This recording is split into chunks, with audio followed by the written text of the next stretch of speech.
विश्व सुरक्षित मातृत्व दिवस है। विश्व मातृत्व दिवस पर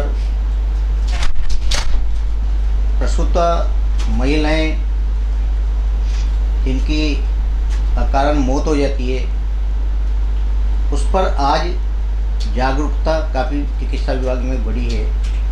आज हम इसी विषय पर चर्चा करेंगे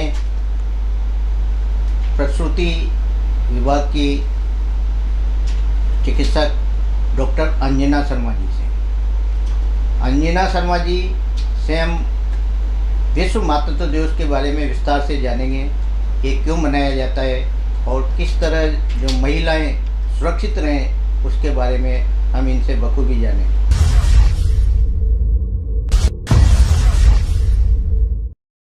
डॉक्टर साहब, आपका हमारे स्टूडियो में बहुत बहुत स्वागत है। नमस्कार सर, धन्यवाद।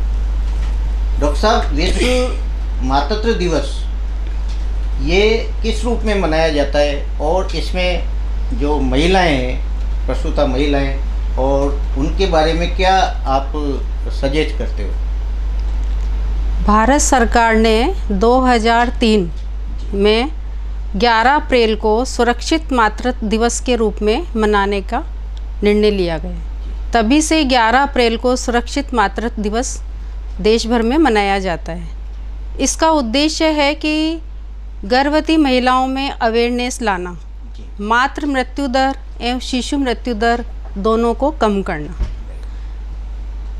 क्योंकि पहले महिलाओं में जागरूकता का अभाव होने के कारण सामान्यतः प्रसव घर पे ही हो जाया करते थे। उस समय चिकित्सा के अभाव में अधिक ब्लीडिंग होने के कारण महिलाओं की मृत्यु हो जाती थी। महिला की मृत्यु के साथ साथ नवजात की भी मृत्यु हो जाती थी।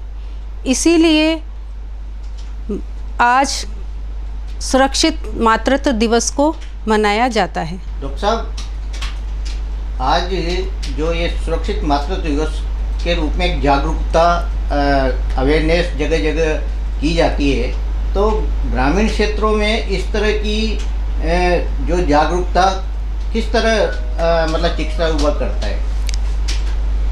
आजकल सरकार ने हर ग्रामीण क्षेत्र में, शहरी क्षेत्र में, हर वार्ड में महीने में एक दिन फिक्स किया हुआ है। उस दिन गर्भवती महिलाओं का कैंप आयोजित किया जाता है। उसमें गर्भवती महिलाओं का रजिस्ट्रेशन करके हर क्षेत्र में स्त्री और प्रसूति रोग विशेषज्ञ को बुलाया जाता है और स्त्री प्रसूति रोग विशेषज्ञ गर्भवती महिलाओं की जांच करती है, निःशुल्क परामर्श देती है और आवश्यकता हो तो उनकी जांचें भी करवाती हैं। ये सब कार्य निःशुल्क होता है। गांव में चूँकि शिक्षा का अभाव, कच्ची उम्र में शादी होना और पोषण का अभाव, इसके कारण माता कुपोषित होती है। कुपोषित होने के कारण स्वाभाविक है कि बच्चा भी कुपोषण का शिकार होगा और जन्म के बाद में या तो उसका वजन कम होगा या वो हाइपोक्सिया होकर मृत्यु की ओर चला जाएगा। और हम जानते हैं कि एक स्त्री परिवार की धुरी होती है, स्तंभ होती है। गर्भावस्था में अगर उचित खान पान या परिवार का गर्भवती महिला की ओर ध्यान नहीं देने के कारण अगर गर्भवती महिला की मृत्यु होती है तो हम जानते हैं कि बच्चे के सिर से माँ का साया तो उठता ही है, लेकिन एक परिवार बिखर जाता है। इसी उद्देश्य से सरकार ने ये योजना चलाई गई है। डॉक्टर अंजना जी, महिलाओं में जो प्रसूति जो महिलाएं हैं, इनमें ज़्यादातर संक्रमण की भी स्थिति बनी रहती है, तो आप चिकित्सा के क्षेत्र में किस तरह जो प्रसूति महिलाएं आती है उनको किस तरह सजेस्ट करते हो? जी, आजकल देखा जाता है कि गर्भावस्था में, आपने बहुत अच्छा प्रश्न किया है, कि संक्रमण के साथ साथ आजकल जो लाइफ स्टाइल की बीमारियां भी गर्भवती से अछूती नहीं हैं। आजकल हर गर्भवती महिला में किसी न किसी में थायराइड बढ़ा हुआ मिलता है, शुगर होता है, बीपी रहता है। तो ऐसी स्थिति में नियमित गर्भवती महिला का चेकअप होना ज़रूरी है, अवेयरनेस लाना ज़रूरी है। और उनको, क्योंकि कई बार क्या होता है कि अगर गर्भवती महिला ध्यान नहीं देती है तो उसकी एक दिन की भी गोली मिस करने से बच्चे पे प्रभाव पड़ता है। तो महिलाओं को गर्भ में हमारे आयुर्वेद में मासानुमासिक चिकित्सा बताई गई है। तो हमारे जिला चिकित्सालय में भी आंचल प्रसूता केंद्र चलता है, जिसके अंतर्गत महीने में एक बार हम गर्भवती महिलाओं का निःशुल्क परामर्श कैंप रखते हैं। उसके अंतर्गत गर्भवती महिलाओं की जांच की जाती है और आयुर्वेद के अनुसार उनकी दिनचर्या, आहार विहार, किस महीने में उनको क्या पथ्य लेना है, क्या खाना है, क्या नहीं खाना और कौन सी औषध उसके लिए सुरक्षित है, वो दी जाती है।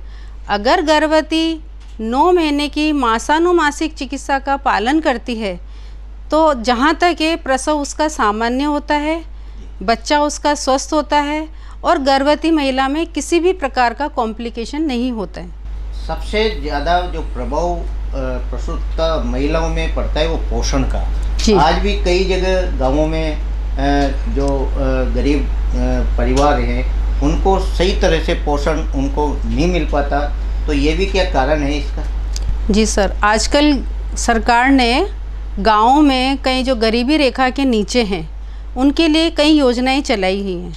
उसके अंतर्गत हम जब गर्भवती महिलाओं की जांच का कैंप लगाते हैं तो उनमें उन महिलाओं को चिन्हित करते हैं जिनका वेट औसत से कम है, यानी 45 किलो से कम है।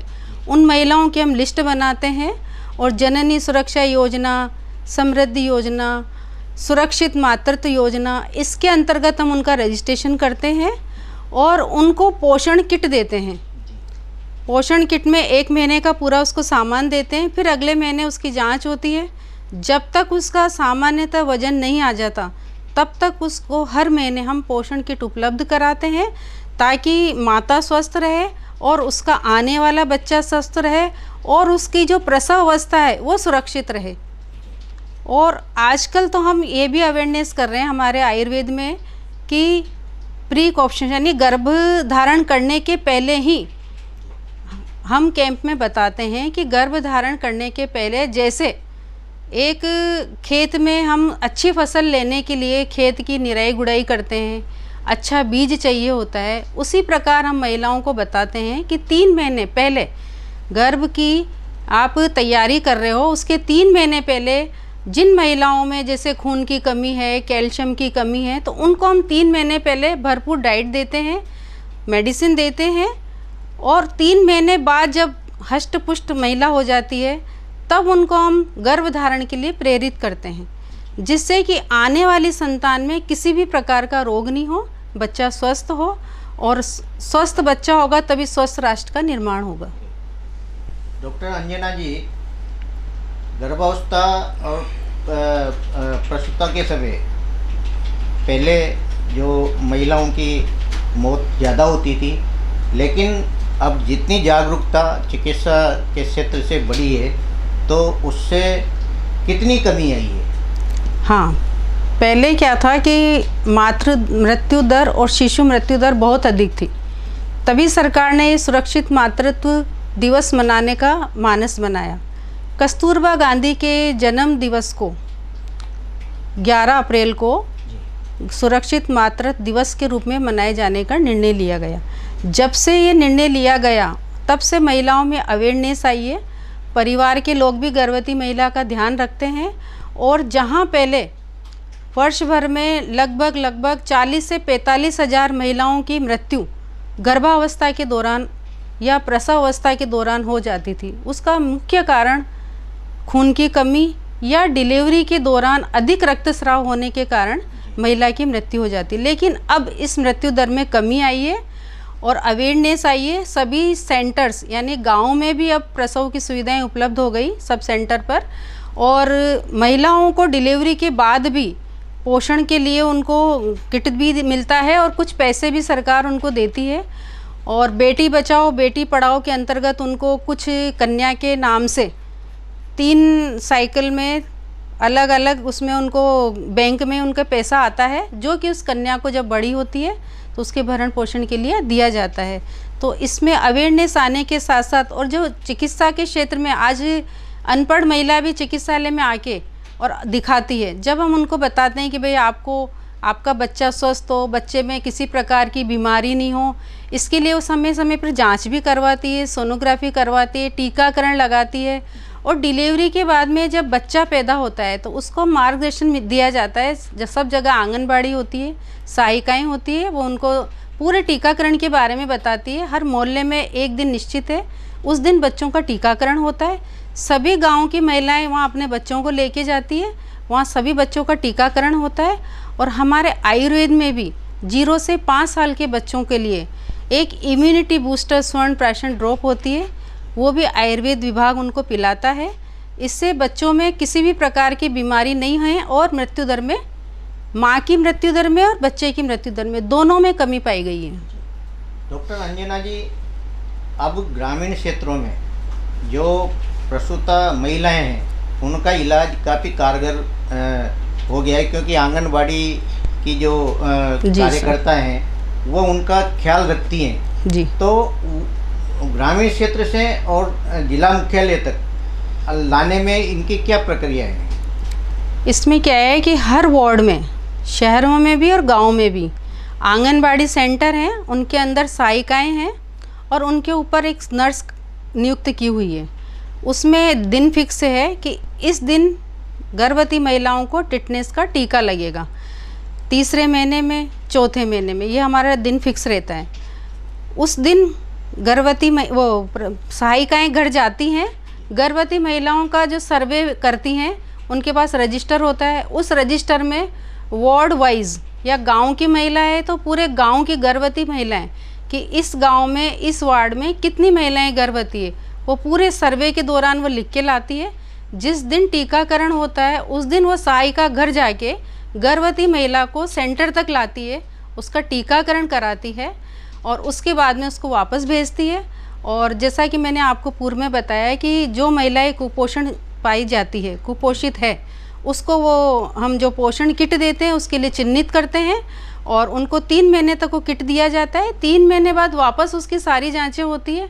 अगर वो सब चीज़ें स्वस्थ है तो फिर उसको मेडिसिन पे लाते हैं। और जो गर्भावस्था में आजकल हम योगा भी बताते हैं उनको कि फर्स्ट ट्राइमेस्टर में आपको ये वाला योगा करना है, सेकंड में ये करना है, थर्ड में ये करना है, जिससे कि पेल्विक रीजन की मसाज होती है, पेल्विक रीजन लचीला बनता है और सामान्य प्रसव के चांस अधिकतर होते हैं। डॉक्टर अंजना जी, पहले लाखों महिलाओं की मौत हो जाती थी जी सर, क्योंकि चिकित्सा के अभाव में।